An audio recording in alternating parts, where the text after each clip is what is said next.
Hi friends, বাবুস কিচেনে সবাইকে welcome করে আজ আমি আপনাদের সামনে আরও একটা রেসিপি নিয়ে হাজির হয়েছি। আজকের রেসিপি হলো কুমড়ো ভর্তা। কুমড়োর বিভিন্ন রকম রেসিপি আমরা বাড়িতে বানিয়ে থাকি, কিন্তু অনেকেই আছেন যারা কুমড়ো একদমই পছন্দ করেন না।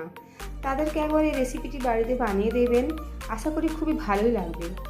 তা চলুন যাওয়া যাক রেসিপির দিকে, আর ভিডিওটি স্কিপ না করে লাস্ট পর্যন্ত দেখার জন্য অনুরোধ রইল। একটা ফ্রাই প্যানের মধ্যে তেল নিয়ে তেলটা গরম করে নিয়েছি। এখন তেলের মধ্যে দেবো আগে থেকে নুন হলুদ মাখিয়ে রাখা কুমড়ো। এখন ঢাকা চাপা দিয়ে কুমড়োর এক পিঠটা ভেজে নেব। কুমড়োর এক পিঠটা ভেজে নিয়েছি, এখন উল্টে দেবো।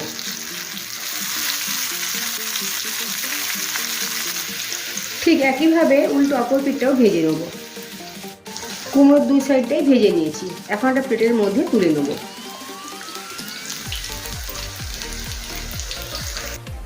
ফ্রাই প্যানে আর আলাদা করে তেল দেবো না, এই তেলের মধ্যে দেবো দুটো কাঁচা লঙ্কা। কাঁচা লঙ্কাগুলো পেকে গিয়েছে, আর সাথে দেবো 4-5টা রসুনের কোয়া। ভেজে নেব। রসুন আর কাঁচা লঙ্কাটা ভেজে নিয়েছি, তুলে নেব। আবার ওই তেলের মধ্যে দেবো গোটা জিরে আর শুকনো লঙ্কা একটা। ঝালের পরিমাণটা আপনারা আপনাদের স্বাদ মতো দেখে দেবেন। জিরে আর শুকনো লঙ্কাটাও ভেজে নিয়েছি, এখন তুলে নেব। এই তেলের মধ্যে দেবো একটা মিডিয়াম সাইজে কোচানো পেঁয়াজ। পেঁয়াজ হালকা লাল করে ভেজে নেব। দেখুন পেঁয়াজটা এভাবে ভেজে নিয়েছি, এখন তুলে নেব। দেখুন একটা প্লেটের মধ্যে কুমড়ো ভাজা, রসুন, কাঁচা লঙ্কা, শুকনো লঙ্কা, জিরে আর পেঁয়াজ ভাজা সব কিছু নিয়ে নিয়েছি। এখন রসুন আর কাঁচা লঙ্কাটা হাত দিয়ে এভাবে চেপে চেপে মেখে নেব। জিরে আর শুকনো লঙ্কাটাও এভাবে মেখে নেব।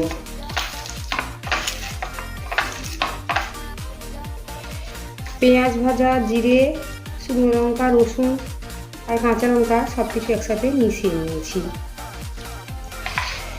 এখন কুমড়োটা হাত দিয়ে মেখে নেব। ভেজে রাখা কুমড়োটাও হাত দিয়ে ভালোভাবে মেখে নিয়েছি। এখন দেবো কাঁচা পেঁয়াজ। একটা ছোট সাইজের পেঁয়াজ আমি এভাবে কেটে নিয়েছি। এখন কাঁচা পেঁয়াজ আর কুমড়ো আর এই ভেজে রাখা পেঁয়াজ, রসুন সব কিছু খুব ভালোভাবে মিশিয়ে নেব।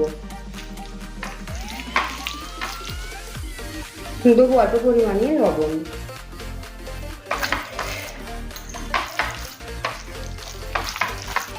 ভালোভাবে সব কিছু মিশিয়ে নিয়েছি। তৈরি হয়ে গিয়েছে কুমড়ো ভর্তা। গরম ভাতের সাথে পরিবেশন করেছি। আজকের আমার এই কুমড়ো ভর্তা রেসিপি যদি আপনাদের ভালো লেগে থাকে তো অবশ্যই কমেন্ট করে জানাবেন কেমন হয়েছে। আর সাথে লাইক, শেয়ার ও সাবস্ক্রাইব করার জন্য অনুরোধ রইল।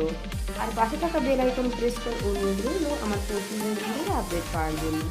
ভালো থাকবেন, সুস্থ থাকবেন। ফিরে আসছি অন্য কোনো রেসিপি নিয়ে। আর ভিডিওটি লাস্ট পর্যন্ত দেখার জন্য ধন্যবাদ।